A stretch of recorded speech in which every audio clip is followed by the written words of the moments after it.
Sir, एक match तो कल हुआ, बट बड़ी चीज़ जो हुई है इमीडिएटली आफ्टर स्पेक्ट्रम ऑक्शन जो हमने होती दिखी, और इसके बारे में आप काफ़ी समय से बात भी कर रहे हैं। टेलीकॉम, आप तो कह रहे हैं एक तो लगातार टेलीकॉम पर फोकस करना चाहिए, और दूसरा प्राइस हाइक आने वाला है, और हमने कल पहला कदम इस पर देख लिया। जियो ने 12 से 25% तक की बढ़ोतरी करी है दाम में से। और दीप, ये बहुत ही अच्छी बढ़ोतरी है। देखिए, टेलीकॉम कंपनियों के लिए बहुत ही बढ़िया समय शुरू हो चुका है और ये 6 महीने पहले से हम 8 महीने पहले से हम लगातार पकड़ चुके हैं। मैंने कहा आपको 1.5-2 साल के लिए टेलीकॉम सेक्टर्स पर ओवरवेट हो जाइए, ढूंढ लीजिए किस फंड में टेलीकॉम शेयर ज़्यादा भर के पड़े हैं। अगर कोई टेलीकॉम स्पेसिफिक सेक्टर है तो वहाँ पर आप शांति से लेकर बैठ जाइए, और मुझे लगता है कि अब भी वो टाइम है। हुआ क्या है, कल रिलायंस ने अपने प्रीपेड जितने भी उनके प्लान हैं उनके दाम बढ़ाए, और जो सबसे मोस्ट पॉपुलर प्लान है उनके 25% दाम बढ़ाए। ठीक है। दूसरा, पिछले 2 बार जब भी इन्होंने दाम बढ़ाए, इन्होंने पोस्ट पेड को छुआ भी नहीं था, क्योंकि पोस्ट पेड कस्टमर थोड़े से सेंसिटिव होता है। प्रीपेड का तो क्या है, ठीक है, आया गया जो भी है वैसा, लेकिन पोस्ट पेड इस बार इन्होंने पोस्ट पेड के भी दाम बढ़ाए, जो हाईएस्ट 17% तक की बढ़ोतरी वहाँ पर ली है। सो इस बार बहुत स्ट्रांगली प्राइसिंग पावर के साथ जियो आया है, और सबसे बड़ी बात है कि लीडर कर रहा है, कि उसको डर नहीं है कि मेरा मार्केट शेयर कम होगा या लोग स्विच करने के बारे में सोचेंगे। तो इसके पीछे 2 ही वजह हो सकती है। एक तो ये थॉट प्रोसेस कि मैं कर रहा हूँ, मेरे पीछे पीछे दूसरों को भी करना है, एयरटेल भी करेगा, आइडिया भी करेगा। एक थॉट प्रोसेस तो वो हो सकती है। दूसरी थॉट प्रोसेस ये हो सकती है कि मेरी प्राइसिंग लेने की इस वक्त ताकत है और कंज्यूमर की देने की ताकत है, इसलिए मैं प्राइसिंग लूँगा। राइट। तो मुझे लगता है कि दोनों ही चीज़ें सही है। और तीसरी चीज़ जो इन दोनों के बीच की है, बोले मैं ले रहा हूँ, मेरे बाद तुम भी ले लेना। हाँ। क्योंकि ये कहीं ना कहीं ये दिख रहा है आपस के तालमेल। एक ज़माना था 15 टेलीकॉम कंपनियां एक दूसरे से लड़ रही थी, स्पेक्ट्रम से लेकर सब हर चीज़ के लिए, करेक्ट, लाइसेंसेस के लिए। अब एक ज़माना आज ये आया है जहाँ पर 3 टेलीकॉम कंपनियां कंधे से कंधा मिलाकर चल रही है, और इसका दूसरा सबूत कल मिला है कि जियो ने पहले हाइक ली, और अब आप देख लीजिए इमीडिएटली थोड़े समय में आपको दोनों की हाइक आ जाएगी। इसका मतलब ये कि सोच समझ के ली जा रही है। पहला सबूत क्या? पहला सबूत परसों मिला था, जब टेलीकॉम स्पेक्ट्रम पहली बार अनाप शनाप नहीं हुआ। Yes sir. नहीं तो पहले क्या था, टेलीकॉम स्पेक्ट्रम होते थे, सब लड़ रहे हैं आपस में, जो मर्जी आए, बस लेना है कैसे भी। वो आईपीएल का ऑक्शन हो रहा है, वे हमको 18 करोड़ वाली आदमी चाहिए, है ना, बड़े प्लेयर्स, बड़े प्लेयर, तो वे लेना है। और पैसे कहाँ से? अरे लाएंगे ना उधार, देंगे बैंक, नहीं चुका पाए तो फिर वो हाल होता है जो 2G के केस में हुआ था।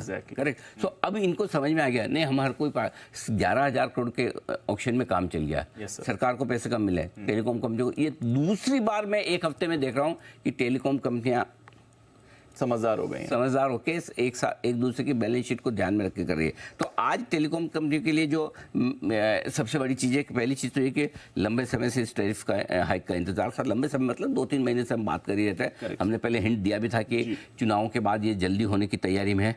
जियो ने जो दाम बढ़ाया है, अब वो कम है, ज़्यादा या बराबर है? उम्मीद से थोड़े से ज़्यादा है। अच्छा। हाँ, हाइक जो है ये 2 तरह से ज़्यादा है। एक परसेंटेज टर्म्स में, जो पॉपुलर प्लान के 25% आए, लोग सोचे 17, 18, 20% से ऊपर नहीं आएगा। तो एक वहां पर जो सबसे ज्यादा बिकने वाला प्लान है, आपको यही महंगा लेना पड़ेगा, और हाईएस्ट हाइक यहाँ पर है। करेक्ट। और दूसरा ये कि प्रीपेड के साथ पोस्टपेड भी, तो ये उम्मीद से थोड़ा सा ज्यादा है।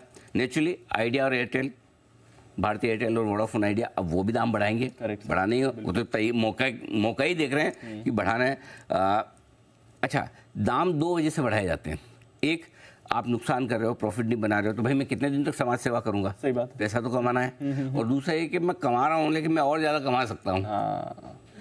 ये दूसरा वाला आइडिया है कि पहले से मुनाफे में चल रही है कंपनियाँ, लेकिन फिर भी दाम बढ़ा रही हैं। इसका मतलब प्राइसिंग पावर आ रहा है।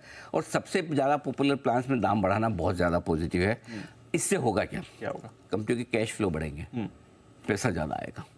आप सोचो, जहां 100 रुपए आ रहे हो वहां 125 आए तो? सही बात है। 25% कैश फ्लो बढ़ेगी, क्या होगा? प्रॉफिटेबिलिटी बढ़ेगी, मुनाफा बढ़ेगा, और बैलेंस शीट हो जाएगी मजबूत, जो इन टेलीकॉम कंपनियों के लिए, इन टेलीकॉम कंपनी के आइडिया के लिए सबसे ज़्यादा जरूरी है। बाकी तो बैलेंस शीट भारतीय और रिलायंस की तो दमदार है, इसमें कोई डाउट ही नहीं। अब क्या, ये तो बात होगी पूरे टेलीकॉम सेक्टर की। अब हमें क्या करना है? 2 तरीके से।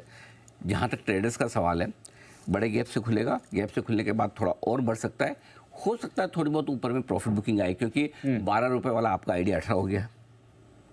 रिलायंस आपका 200-300 रुपए चल चुका है। भारतीय एयरटेल में 150-200 रुपए की तेजी अभी भी हुई है। तो थोड़ी बहुत ट्रेडिंग के लिहाज से प्रॉफिट बुकिंग आ सकती है, लेकिन लॉन्ग टर्म इन्वेस्टर्स को तो इस सेक्टर की री रेटिंग का अब फायदा लेना है अभी भी। और आपकी एंट्री पहले हुई है, करेक्ट, क्योंकि हम लगातार ही कह रहे हैं कि ले लीजिए ले लीजिए, तो आपको तो बने रहना है। 20% बढ़ के 10% घट जाए, 10% बढ़ के 5% घट जाए, उसमें अपना दिमाग नहीं लगाना। आप छोड़ दीजिए, मेरे पोर्टफोलियो में पड़ा है, मैं तो लॉन्ग टर्म कैपिटल गेन ही बनाऊंगा इसमें। क्या बात है। हाँ, ये सोच के रखिए। वैसे 2 साल के लिए बोला था, अब 6 महीने में रिजल्ट आ गया, 3 महीने में आ गया, तो ऐसा थोड़ी आप भाग जाएं बेच के। तो लॉन्ग टर्म इन्वेस्टर्स को हिलाना है। 1 से 2 साल के लिए टेलीकॉम शेयरों में ओवरवेट यानी कि ज़्यादा निवेश, बड़ा निवेश रखना ज़रूरी है, तभी आप मार्केट से बेहतर रिटर्न बना पाओगे। सही बात। आपको ये तो देखना पड़ेगा ना कौन से सेक्टर जो मार्केट से बढ़िया परफॉर्म कर सकते हैं, तो उसमें वो टेलीकॉम है। यहाँ से भी मुझे लगता है ये स्टॉक अगले साल 2 साल में 50% का रिटर्न और दे सकते हैं, और दे सकते हैं। प्योर टेलीकॉम प्ले में आपके पास क्या है? भारती, वोडाफोन आइडिया, भारती हेक्साकॉम और चौथा इंडस टावर। इन 4 में, रिलायंस में बहुत सारी चीज़ें हैं, रिलायंस भी चलेगा, 3400-3500 रुपये की तरफ बढ़ेगा इवेंचुअली धीमे धीमे, बट ये 4 जैसे भारती एयरटेल है, आराम से मुझे लगता है 1800-2000 होना है इसको धीरे धीरे करके। आइडिया 21-22 रुपये आराम से होने, यहाँ से भी अपसाइड है। सो आई थिंक इन्वेस्टर्स के तौर पर आप आराम से बने रहें, कोई हड़बड़ी जल्दबाजी नहीं।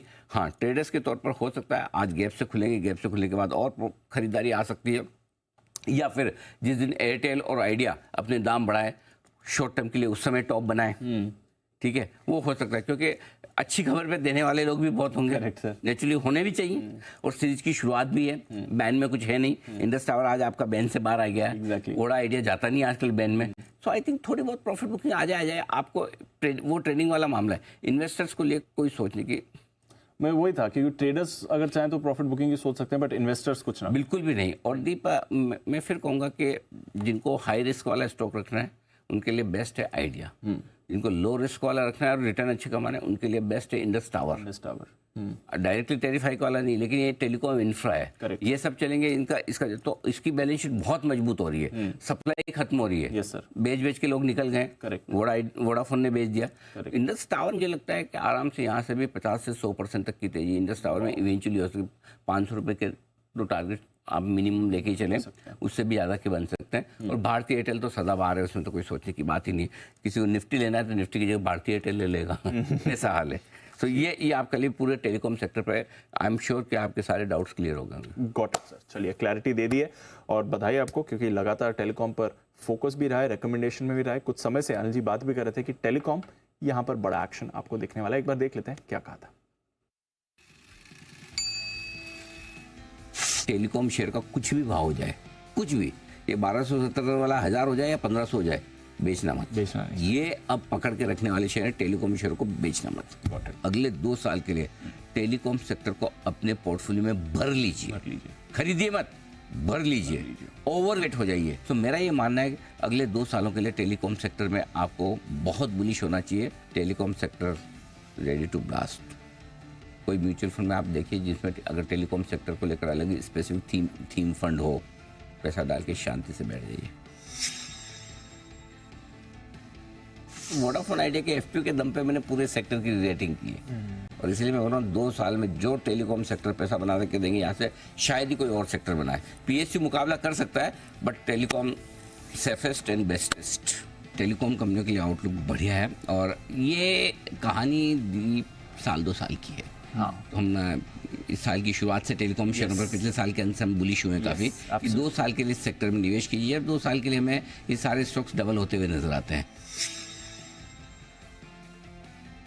तो इसलिए आपके अच्छी एंट्री हो गई है, अच्छा पैसा बन रहा है, अभी भी रखिए, हड़बड़ी मत करिए, बेचने की जल्दबाजी मत करिए। टेलीकॉम शेयरों में अभी भी थोड़ी तेजी बाकी है। टेरिफाइक अभी तक आया नहीं, आने की बल्स चल रही है, आएगा कब आएगा मुझे नहीं पता, लेकिन अभी तेजी अभी थोड़ी और बाकी है। और नो डाउट बैन में, लेकिन इंडस टावर अच्छा दिख रहा है, वोडाफोन आइडिया अच्छा है, भारती अच्छा है, थोड़ा भारती हेक्साकॉम में थोड़ी profit booking I, but otherwise overall telecom sector अभी भी होल्ड है। चलिए, तो अनिल जी का पूरा भरोसा टेलीकॉम पर तो बना हुआ है, और यहाँ पर आपको रखनी है नजर।